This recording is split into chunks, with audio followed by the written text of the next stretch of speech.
10월 21일 수요 예배를 하나님께 드리겠습니다.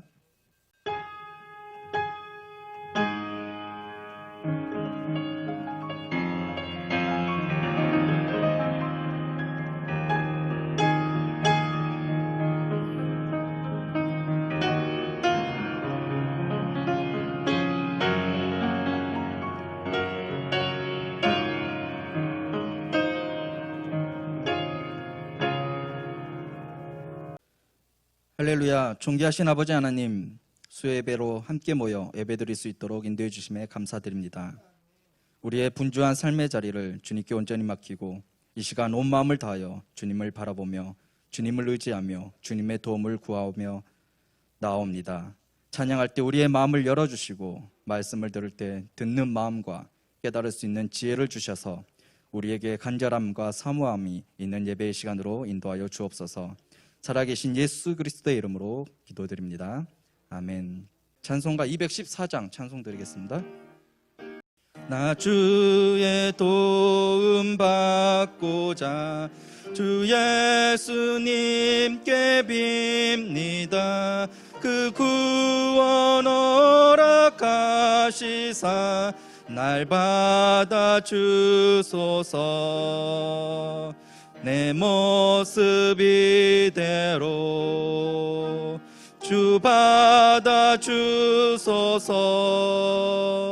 날 위해 돌아가신 주 날 받아 주소서.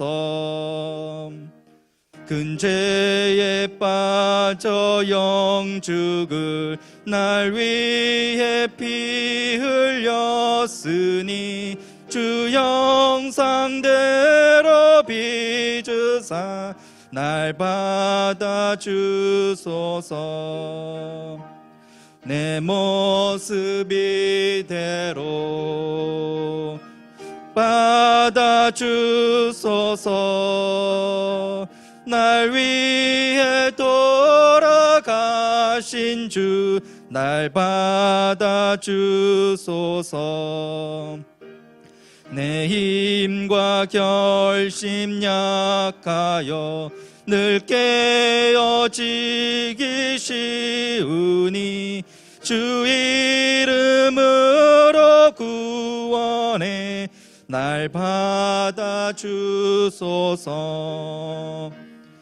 내 모습 이대로 받아 주소서. 날 위해 돌아가신 주 날 받아 주소서. 내 주님 서신 발 앞에 나 꿇어 엎드렸으니 그 크신 역사 이루게 날 받아 주소서. 내 모습 이대로 주 받아 주소서. 날 위해 돌아가신 주 날 받아 주소서. 오늘 우리에게 주신 하나님의 말씀은 사도행전 10장 44절에서 48절 말씀입니다. 신약성경 206면에 있습니다. 사도행전 10장 44절에서 48절 말씀을 봉독하겠습니다. 베드로가 이 말을 할 때에 성령이 말씀 듣는 모든 사람에게 내려오시니 베드로와 함께 온 할례 받은 신자들이 이방인들에게도 성령 부어주심으로 말미암아 놀라니 이는 방언을 말하며 하나님 높임을 들음이러라. 이에 베드로가 이르되 이 사람들이 우리와 같이 성령을 받았으니 누가 능히 물로 세례를 베품을 금하리요 하고 명하여 예수 그리스도의 이름으로 세례를 베풀라 하니라. 그들이 베드로에게 며칠 더 머물기를 청하니라. 아멘. 김미칸 목사님께서 이방인에게도 임한 성령이라는 제목으로 말씀 전해주시겠습니다. 할렐루야. 우리 옆에 분 안고 좀 인사 나누기 원합니다. 좀 햇살 같은 미소로 좀 반갑습니다. 잘 오셨습니다. 사랑합니다. 근데 보니까요, 대충 하시는 것 같아. 마음을 좀 담아서 진짜 축복하는 마음으로 하시기 바랍니다. 다시요, 미소로, 여러분, 미소로. 반갑습니다. 잘 오셨습니다. 사랑합니다. 자, 여러분이 잘 알다시피 사도행전은 28장으로 구성이 되어 있죠. 근데 28장 가운데에서 신학자들이 집약한 3대 중요한 사건이 있는데요. 우리가 일반적으로 상식적으로 보더라도 어떤 사건이 제일 가장 큰 사건일까? 여러분이 잘 알고 있다시피 오순절 마가의 다락방에 성령의 강림의 사건인 줄 믿습니다. 왜 그럴까? 교회가 여러분 무엇보다도 공식적으로 시작되는 교회의 신호탄이 바로 성령 강림의 사건이기 때문인 줄로 믿습니다. 그래서 오순절 성령 강림 사건은 교회의 탄생과 함께 성령이 공개적으로 공식적으로 임하는 사건이었다라는 사실을 여러분이 정말 꼭 기억하시기를 바라고, 자, 두 번째 중요한 사건이 무엇일까요? 첫 번째 사건은 누구나 다 알아요. 두 번째 사건은 누구일까? 저기 계신 분. 방송 설교라 이야기할 수 없는데요. 자, 다메섹으로 가는 길에 사울이 회심하는 사건이 두 번째 중요한 사건인데요. 자, 주의 제자들에 대해서 특히 살기와 위협이 등등한 사람으로 성경은 소개가 되어 있고, 예수의 도를 따르는 사람은 남녀를 불문하고 모두 체포해서 예루살렘으로 데려오려고 사울이 대제사장에게 가서 다메섹 여러 회당에 가져갈 체포영장을 발부받게 됩니다. 그러나 그런 사울을 우리 주님은 만나 주셨어요. 할렐루야. 이방인을 위한 사도로 부르신 줄 믿습니다. 이것이 기독교 역사의 두 번째로 중요한 사건이라는 사실을 여러분이 꼭 기억하시기를 바라고, 마지막 세 번째 사건은 뭘까요? 눈치코치가 있으면 오늘 본문이 그 사건을 소개하고 있구나, 이런 대답 정도는 하셔야 됩니다. 마지막 세 번째는 오늘 본문 속에 고넬료의 가정에 임했던 성령의 강림의 사건이죠. 자, 왜냐하면 사도행전 2장에 보면 유대인이 성령을 받는 사건으로 기록했다면, 사도행전 8장은 사마리아 사람들이 성령을 받은 사건, 그리고 오늘 사도행전 10장은 이방인에게도 성령을 부어주신 사건을 기록하기 때문에 세 번째 저와 여러분이 주목해야 될 그러한 사건이 오늘 본문의 사건인 줄로 믿습니다. 자, 사도행전은 예수님의 승천과 더불어 성령의 강림으로부터 사도행전이 시작이 되지요. 자, 베드로가 전하는 설교를 듣다가 고넬료의 집안에 정말 기이하고도 놀라운 일이 일어나게 되는데, 자, 이 배경을 여러분이 좀 잘 아셔야 됩니다. 왜 베드로가 오늘 고넬료의 집안에서 말씀을 전하게 되어졌는지 그 배경 설명을 여러분이 아셔야 됩니다. 자, 고넬료가 제9시라고 성경에 되어 있어요. 9시는 언제죠? 오후 3시를 말합니다. 오후 3시에 이제 정해진 기도 시간에 기도를 하게 되죠. 자, 고넬료는요, 시간을 정해놓고 늘 기도하는 기도의 사람이었다라는 겁니다. 그의 지속적인 기도에 하나님이 어떻게 하시죠? 응답하십니다. 그것이 여기에도 기록되어 있는 기도의 응답이라고 하는 거죠. 자, 그런데 천사가 고넬료에게 너의 기도와 구제가 하나님께 상달되어졌다라고 말해요. 그러면서 뭐라고 천사가 이야기하냐면 욥바로 사람을 보내어서 시몬 베드로를 초청하라는 그러한 말씀을 하시게 되지요. 자, 하나님은 이방인 고넬료를 위해서 베드로를 인도해 주신 줄로 믿으시기 바랍니다. 하나님은 이방인에게도 은혜의 자리로 초대하시는 분인 줄로 믿으시기 바랍니다. 구원에 합당한 사람은 하나님의 눈으로, 아버지 사람의 눈이 아니에요. 하나님의 눈으로 결정하시는 줄로 믿으시기 바랍니다. 자, 그 시간대 기도하던 베드로에게 환상으로 이제 그릇에 담긴 짐승들을 보여주시면서 잡아먹으라고 명령하시지요. 그런데 베드로는 정말 시장하기는 했지만 유대인의 정결 규례에 어긋나는 음식이기 때문에 거절을 하게 되죠. 자, 그럴 때 하나님께서 뭐라고 얘기하시냐? 깨끗하게 하신 것을 속되다 하지 말라 말씀하시죠. 그리고 똑같은 환상을 몇 번? 3번에 걸쳐서 보여주십니다. 그래서 이제 베드로와 고넬료와의 극적인 만남이 성사되고 이루어졌다라는 것, 여러분이 배경으로 잘 여러분이 아셔야 됩니다. 자, 44절의 말씀. 베드로가 이 말을 할 때에 성령이 말씀 듣는 모든 사람에게 내려오시니. 베드로가 이 말을 할 때 성령이 말씀 듣는 모든 사람에게 내려오셨다라고 말하죠. 여기에서 우리는 중요한 3가지의 이제 그 사건, 어떠한 것을 기록한 사건일까? 여러분이 잘 기억하셔야 되는데, 첫 번째는요, 성령이 말씀 듣는 모든 사람에게 임하는 사건이었음을 기억하시기를 바랍니다. 오늘 본문에는 성령이 말씀 듣는 모든 사람에게 내려오셨다라고 말씀해요.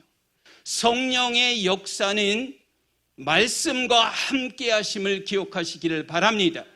하나님의 말씀이 선포되는 곳에 하나님의 말씀을 듣는 중에 성령이 내려오실 수 있음을 여러분이 꼭 기억하시기를 바랍니다. 자, 여기서 말씀하시는, 그러면 성령 받는 비결이 무엇인가 우리에게 말씀하고 있잖아요. 어떻게 하면 성령 받을 수 있다? 하나님의 말씀을 듣는 중에, 하나님의 말씀을 선포할 때, 전할 때 성령님이 임한다라는 사실 믿으시기 바랍니다. 자, 베드로가 설교할 때 성령이 내려옵니다. 그리고 그 말씀을 듣는 모든 사람에게 성령이 임하였다라고 한다면, 설교 듣는 이 자리, 우리도 설교를 듣는 중에 성령의 강한 뜨거운 역사가 체험될 수 있기를 주님의 이름으로 축원합니다. 저와 여러분의 신분을 좀 망각하지 않았으면 좋겠어요. 무엇에 대해서? 예배에 대해서 말이죠. 예배는 밥이다. 예배는 거를 수 없다. 예배는 저와 여러분의 영적인 탯줄이고 통로라고 얘기합니다. 여러분, 기도, 말씀, 찬송, 그리고 드려지는 이 예배가 저와 여러분의 영과 육의 생명을 유지시키는 영적인 중요한 바이타민인 줄로 믿으시기 바랍니다. 여러분, 예배에 목숨 걸어야 여러분의 인생이 이제 피어나는 거예요. 가정에도, 자녀에게도, 여러분의 삶의 일터에게도 임하는 줄로 믿습니다. 네, 이것은 최대봉 목사님 그 저서 중에 보면 예배의 목숨을 걸라라는 그 저서 중에 나오는 그러한 말씀을 여러분에게 알려드린 거예요. 자, 그런데 우리에게 남은 과제가 있어요. 자, 말씀을 듣는 도중에, 설교하는 이제 그 도중에 성령이 임했다, 내려오셨다, 강림하셨다. 그런데 저와 여러분에게 남아있는 과제가 뭘까요? 에베소서 5장 18절을 여러분이 기억하셔야 됩니다. 그 후 하반절에 뭐라고 되어 있어요? 오직 성령의 충만함을 받으라. 오직 성령의 충만함을 받으라. 자, 그렇다면 성령 충만함이 뭘까요? 성령 충만함이 뭐예요? 그냥 말로만 성령 충만, 그럼 성령 충만 받았나요? 아니지요. 성령의 온전한 지배를 받는 것입니다. 그래서 내가 끊임없이 하나님이 공급해 주시는 힘과 하나님이 끊임없이 공급해 주시는 능력으로 날마다 여러분의 영과 육의 이러한 것들을 채우면서 살아가는 것, 이게 성령 충만이라는 거죠. 여러분, 이것은 평생에 걸쳐서 저와 여러분이 감당해야 할 성도로서의 몫인 줄로 믿습니다. 승리하는 신앙생활의 비결은 어디에 있는가? 간단해요. 성령 충만이다. 그러니까 여러분, 이 시간 말씀 들을 때 우리가 아멘도 중요하지만 진짜 중요한 거는요, 나에게도 내게도 말씀 듣는 도중에 성령으로 충만하게 하여 주옵소서. 여러분, 이러한 간절한 사모함, 말씀에 대한 그 타오르는 목마름이 우리 모두에게 있어야 할 줄로 믿습니다. 우리 성경에 보면 오늘 본문의 말씀에도 다시 한번 자막 보여주세요. 성령이 말씀 듣는 모든 사람에게라고 말씀하고 있어요. 예수 그리스도께서 이제 지상 사역을 마치시고 이제 제자들과 이별하시기 전에 무슨 말씀을 하시던가요? 무슨 말씀을 하시던가요? 예수님의 자리가 비어 있는 것이 아니라 그 자리에 성령님께서 대신하실 것을 말씀하셨어요. 그리고 내가 떠나가고 성령이 너희에게 오는 것이 더 유익하다라고 분명히 요한복음에 말씀하고 있다라는 거예요. 예수께서 예루살렘을 그러면서 떠나지 말라 약속하시지 않습니까? 그래서 성령을 기다리라고 하셨기에 마가의 다락방에 120문도들이 모여서 뭐 하기 시작했다? 기도하기 시작했다라는 겁니다. 하루가 지나 이틀이 지나 아무런 응답이 없어요. 그런데 열흘째 되는 오순절 날에 강력한 성령의 임재함을 경험하게 된 줄로 믿습니다. 그런데요, 이방인임에도 불구하고 고넬료의 집에는 말씀을 듣는 중에 성령 강림이 갑자기 예측하지 못한 상황 속에서 전적으로 하나님의 뜻에 따라 순식간에 성령의 강림이 이루어진 줄로 믿으시기 바랍니다. 자, 여러분, 성령님은 말씀 속에 충만하게 임하시게 되는 줄로 믿으시기 바랍니다. 왜 그럴까요? 왜 성령님은 말씀을 통해서 성령 충만함, 성령의 임재, 강림, 그것이 이루어질 수 있을까요? 여러분, 말씀이 제가 누누이 얘기하지만 말씀은 성령의 감동으로, 영감으로 쓰여진 책이기 때문에 그렇습니다. 말씀은 성령을 통해서 역사하시고 성령은 말씀 안에서 여러분 활동하시는 줄로 믿으시기 바랍니다.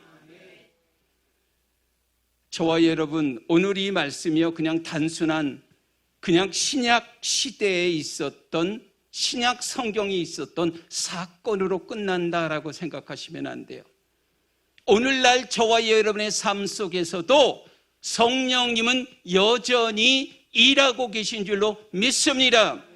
단지 저와 여러분의 성령 충만함, 세상에 술 취하지 말라, 이는 방탕한 것이니 오직 성령의 충만함을 받으라. 여러분, 성령 충만함을 받기 위해서는요, 성령에 타는 목마름이 우리에게 있어야 할 줄로 믿습니다. 자, 두 번째 우리에게 무엇을 말씀해 주고 있는가? 본문은, 자, 여러분 한번 말씀을 먼저 읽어 주셔야 될 것 같은데요. 45절의 말씀. 베드로와 함께 온 할례 받은 신자들이 이방인들에게도 성령 부어 주심으로 말미암아 놀라니. 자, 아까는요 그냥 성령이 내려오셨다, 임하셨다라고 하는데, 지금 여기에는요 어떻게 해요? 성령 부어 주심으로 말미암아 놀랐다라고 우리에게 말씀하고 있어요. 자, 여기에 보면은 이방인들이 나오죠. 이방인들은요 믿지 않는 자들을 얘기하는 거예요. 그리고 베드로와 함께 온 할례 받은 자들, 그들은 유대인들을 의미하고, 먼저 이제 이 할례를 받은 그러한 예수를 믿는 그러한 자들을 의미하는 겁니다. 그런데 말씀을 듣는 중에 이방인에게도 성령 부어 주심으로 말미암아 그들이 놀라지 않을 수가 없었다라고 성경은 우리에게 말씀하는 거예요. 여러분, 유대인들에게는 어떠한 사상이 있었냐면 이것은 선민 사상이에요. 하나님께서 특별히 우리 민족을 택하여 주셨다라는 선민 사상. 그런데 유대인들은 태어난 지 그래서 8일 만에 할례를 행하게 되지요. 어려서부터 이들은 누구도 따라갈 수 없는 전통과 율법과 규례를 가지고 그 말씀대로 그대로 살아가고 있었기 때문에 유대인들의 생각 속에서는 자신들은 거룩하고 이방인들은 오죽하면 속되다라고 하는, 상정조차 하지 아니하였다라고 하는 그러한 기록들이 성경에 많이 나와 있지요. 그런데 성령의 임재가 있는 곳에는 이방인에게도 동일하게 성령 세례가 임할 수 있음을 오늘 우리에게 말씀해 주시는 줄로 믿습니다. 여러분, 이것이 훗날 어떤 중요한 역할을 하게 되는지 사도행전 15장 1절과 2절의 말씀. 어떤 사람들이 유대로부터 내려와서 형제들을 가르치되 너희가 모세의 법대로 할례를 받지 아니하면 능히 구원을 받지 못하리라 하니, 바울 및 바나바와 그들 사이에 적지 아니한 다툼과 변론이 일어난지라. 형제들이 이 문제에 대하여 바울과 바나바와 및 그 중에 몇 사람을 예루살렘에 있는 사도와 장로들에게 보내기로 작정하니라. 자, 오늘의 이 지금 이방인들에게 성령의 세례가 주어지고 임하는 이것이 이제 훗날 어떤 중요한 역할을 하게 되는지 오늘 살펴보는 건데요. 어떤 사람이 유대로부터 내려와서 형제들을 가르치되 너희가 모세의 법대로 할례를 받지 아니하면 능히 구원을 받지 못하리라. 자, 다시 말하면 유대에서 온 어떤 사람이 할례를 받아야 능히 구원을 받는다라고 주장하는 거예요. 그래서 방금 전에 이제 읽어줬지만 2절의 말씀을 가서 보면 여기에 무슨 표현이 나오죠? 다툼과 변론이라는 게 나와요. 성경에 기록될 정도로 다툼과 변론이 적지 아니하다는 건 심하게 디베이트, 다투고 변론하고 디스커션 정도가 아니에요. 아주 싸울 정도로 치열하게 이제 논박, 정확한 게 무엇인지 가르기 위해서 이제 서로가 다투고 변론했다라는 겁니다. 그래서 이제 어떠한 작정을 하고 결론을 하냐면, 잠시 후에 이제 우리가 좀 보겠지만 바울과 바나바 그리고 몇 사람이 예루살렘으로 가서 이 문제에 대해서 신학적인 검증을 정확히 받기를 원하는 거예요. 그러면 그대로 따르겠다라는 거죠. 이렇게 해서 예루살렘에 이제 바울과 바나바와 몇 사람이 가게 되는데 그 내용이 4절과 5절의 말씀. 예루살렘에 이르러 교회와 사도와 장로들에게 영접을 받고 하나님이 자기들과 함께 계셔 행하신 모든 일을 말하매 바리새파 중에 어떤 믿는 사람들이 일어나 말하되 이방인에게 할례를 행하고 모세의 율법을 지키라 명하는 것이 마땅하다 하니라. 자, 이제 예루살렘에 이 신학적으로 과연 어떠한 게 맞는지 검증을 받으러 갔는데 예루살렘 교회에도 똑같은 주장을 하는 사람이 있더라는 거예요. 그것이 5절의 말씀이에요. 바리새파 중에 어떤 믿는 사람들이 일어나 말하되 이방인에게 할례를 행하고 모세의 율법을 지키라 명하는 것이 마땅하다 하니라. 자, 그런데 이제 결론이 어떻게 되는지 여러분이 7절과 8절의 말씀 잘 주목해 주시기를 바랍니다.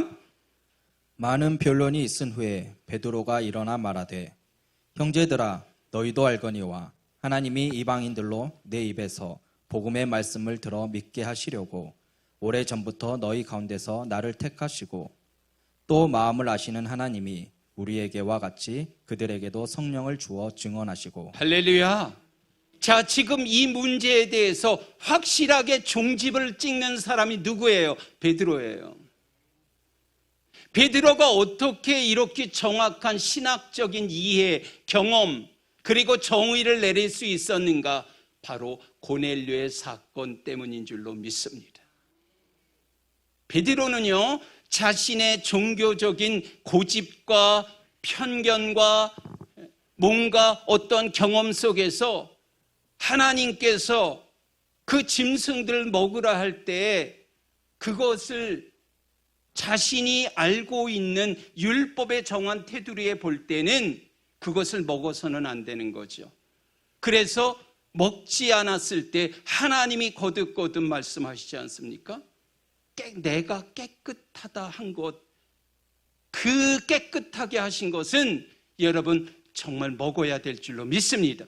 하나님이 깨끗하다고 한 말씀, 여러분 그 말씀 그대로 순종하는 성도 되시기 바랍니다. 분명히 저와 여러분에게 말씀하는 거 이겁니다.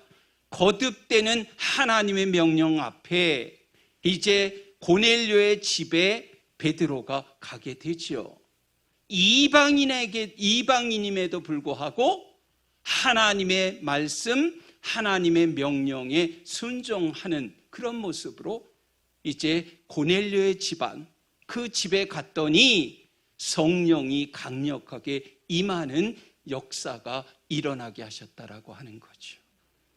여러분, 그래서 예루살렘의 최고 지도자인 베드로가 이 종교적인 논쟁에 있어서 정확하게 결론을 맺는데, 종집을 찢는데, 그것이 무엇이냐? 이방인이나 우리나 그리스도의 피로 구속함을 얻는 것이 맞다라는 거예요.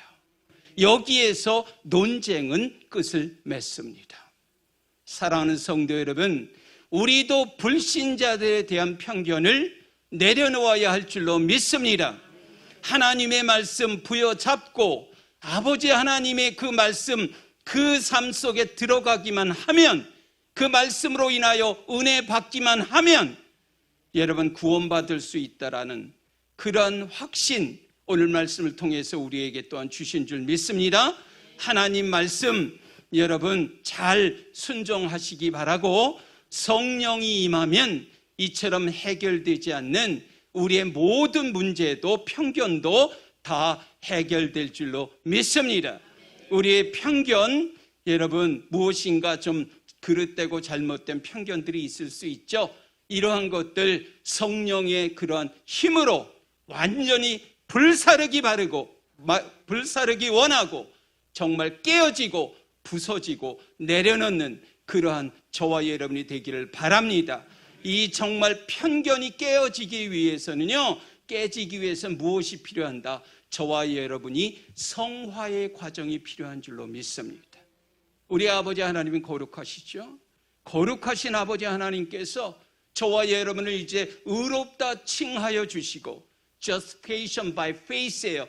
믿음으로 의롭다 하여 주셨고, 이제는 성화의 과정 속에서 완전한 구원의 길로 나아가는 저와 여러분의 모습인 줄로 믿으시기 바랍니다.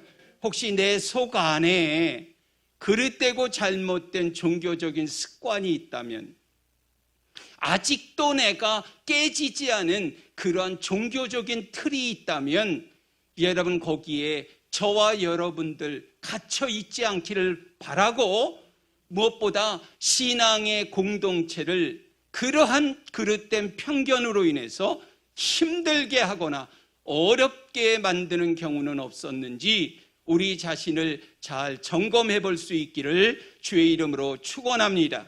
자, 마지막으로 보면 이 성령이 임하면 무엇이 있다? 반드시 거기에는 기사와 이적과 표적이 나타나게 되는 줄로 믿습니다. 자, 성령이 임한 증거가 있잖아요. 오늘 본문의 말씀 다시 한번 사도행전 10장 45절과 46절의 말씀 읽어주세요. 베드로와 함께 온 할례 받은 신자들이 이방인들에게도 성령 부어주심으로 말미암아 놀라니 이는 방언을 말하며 하나님 높임을 들음이러라. 자, 지금 첫 번째 어떤 것이 있어요? 성령을 받으니까 이방인들이 무엇합니까? 방언을 하기 시작했다라는 겁니다. 방언을 하기 시작하고, 그리고 하나님의 높임을 이제 돌림이라. 다시 말하면 성령을 받은 성도들이 이 방언을 하게 되니까 이제 어떻게 해요? 하나님을 높이는 그러한 것들이 나타나기 시작했다라는 거죠. 그 방언의 내용이 무엇이냐면 하나님의 높임이에요. 그것을 우리에게 말씀하고 있는 거죠. 자, 성령을 받은 결과가 다른 곳에도 있죠. 사도행전 1장 8절. 오직 성령이 너희에게 임하시면 너희가 권능을 받고 예루살렘과 온 유대와 사마리아와 땅끝까지 이르러 내 증인이 되리라 하시니라. 자, 여기에서 이 말씀에서 가장 중요한 핵심이 뭐예요? 키워드가 뭐예요? 권능이에요, 권능. 이 말씀에서 가장 중요한 핵심은요, 권능이에요. 그 권능의 원천이 어디냐? 성령이라는 거지. 우리가요, 이 권능을 역사의 물줄기를 바꾸고 기적을 창출하고, 그리고 무엇보다 저와 여러분의 삶에 무엇인가 변화를, 혁명적인 변화를 가져오는 것으로 우리는 이 권능을 생각하기가 쉬운데요, 여러분 그렇게 생각하지 않아도 됩니다. 성령의 권능을 받으면 일상의 소소한 영역에서부터 실제적인 영역까지 변화를 일으키는 힘, 능력, 권세인 줄로 믿으시기 바랍니다. 여러분 우리가요, 성령에 매여 있지 않으면 절대로 권능 받을 수가 없어요. 권능을 받고 싶으면 여러분 환경 이런 것 초월하셔야 됩니다. 엉뚱한 데 가서 기웃거리고 사람하고 무엇인가 그 시간에, 중요한 시간에 허송세월 보내지 않기를 바라고요. 오직 성령께 매달려서 성령 충만함 받을 때 저와 여러분이 증인으로서의 삶을 살게 될 줄로 믿습니다. 사도행전 4장 31절 하반절에 보면 무리가 다 성령이 충만하여 담대히 하나님의 말씀을 전하니라. 자, 무리가 다 성령이 충만하여 담대히 하나님의 말씀을 전하였다라고 우리에게 말씀하고 있죠. 성령님은 누구일까? 행동의 영이십니다. 실천의 영이십니다. 성령의 그래서 권능을 받으면 내가 무엇하게 되어 있다? 행동하게 되어 있다. 그러니까 반대로 얘기하면 행동하지 않는 성도는 뭐다? 성령 받지 않았다라는 거예요. 권능을 받은 사도들의 이야기를 한번 보십시오. 그래서 여러분, 사도행전이 여러분 무엇인지 아십니까? 사도는 여러분이 잘 아실 테고, 행전, 단일행, 전할전, 다니면서 직접 그것들을 증거하는 거예요. 그래서 중요한 거는 내가 성령을 받고 행동하는 영, 실천하는 영, 이 성령이 나에게 강력하게 역사하면 내가 그 권능을 받으면 가만히 있지를 않아요. 무엇인가 자꾸 행동하게 되어 있다는 거예요. 여러분, 기독교는요, 행동, 즉 실천을 강조하는 종교입니다. 만약 우리의 삶에 열매가 있기를 원한다면 저와 여러분이 반드시 행동해야만. 왜요? 성경은 심은 대로 거두게 하시고 일한 대로 갚아주신다라고 하나님께서 세워주신 원리 원칙에 따르기 때문에 여러분이 행동하지 않으면 저와 여러분의 삶의 열매와 결실은 거둘 수가 없다라고 하는 것입니다. 여러분, 이방인에게도 성령이 임한다라는 것을 우리는 어디의 말씀을 통해서 알 수 있냐? 사도행전 2장 17절의 말씀에 보시면 하나님이 말씀하시기를 말세에 내가 내 영을 모든 육체에 부어주리니 할렐루야. 너희의 자녀들은 예언할 것이요 아멘. 너희의 젊은이들은 환상을 보고 아멘. 너희의 늙은이들은 꿈을 꾸리라. 이방인에게도 성령이 임했다라는 사실은 오늘 여기요, 말세에 내가 내 영을 모든 육체입니다, 하나도 빠짐없이 모든 육체에는 부어주시겠다라고 하신 이 말씀을 그대로 실현하고 이루신 그 말씀인 줄로 믿습니다. 베드로에게 보여주신 여러분 이러한 모든 환상대로 이루어 주심을 비로소 알게 되어졌다라고 하는 거죠. 47절과 48절의 말씀 읽겠습니다.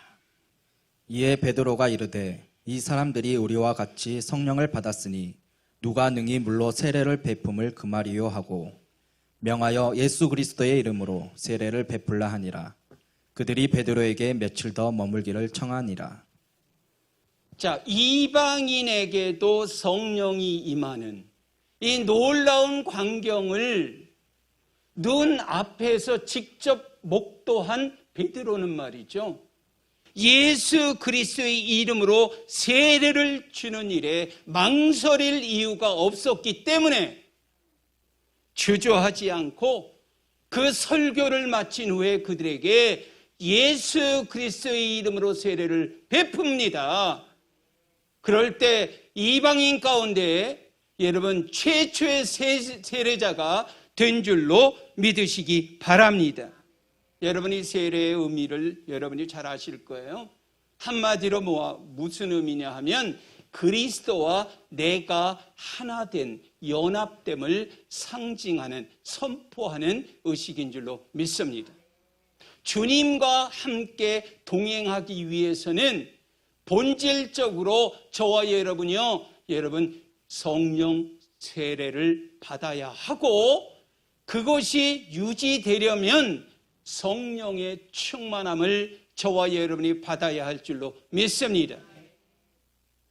자, 이 고넬료의 사건을 우리가 이제 전환점으로 해서 더 넓은 이러한 주님이 원하는 천하보다도 한 영혼을 귀하게 여기는 그러한 세계로 복음의 역사가 펼쳐지게 되기를 주님의 이름으로 축원합니다.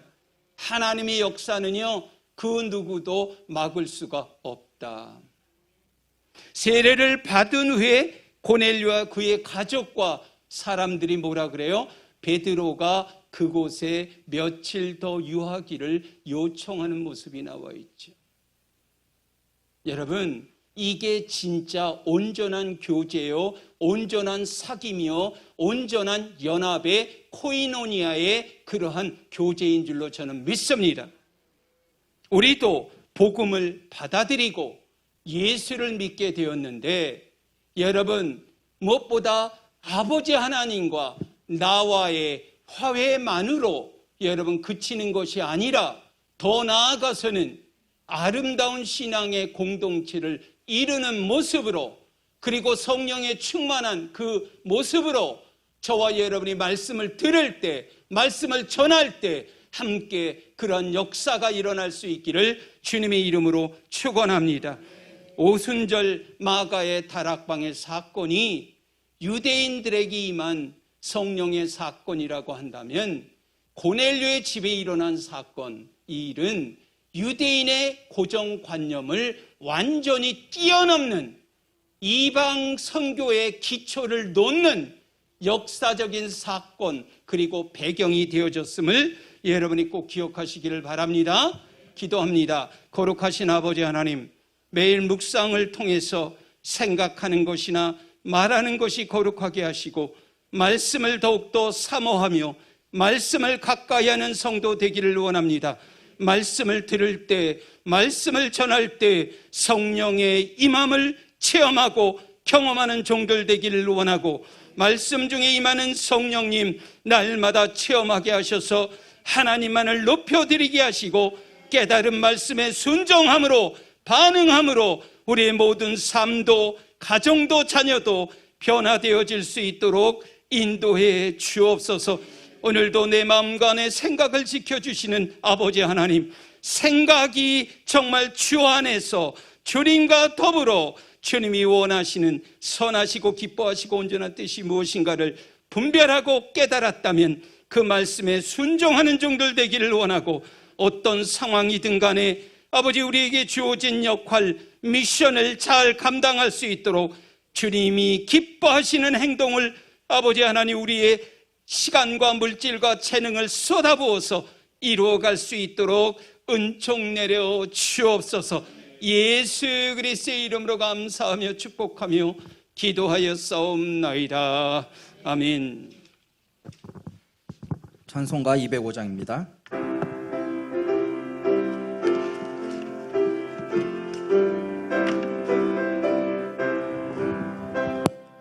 주 예수 크신 사랑 늘 말해 주시오. 나 항상 듣던 말씀 또 들려주시오. 접해지 않는 정구 주 예수 계신 곳 나 밝히 알아듣게 또 들려주시오.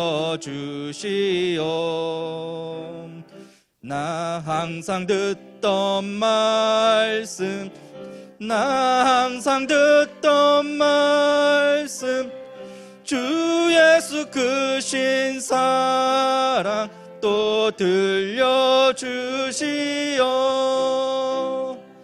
아침에 이슬 방울 쉬 사라짐 같이 내 기억 부족하여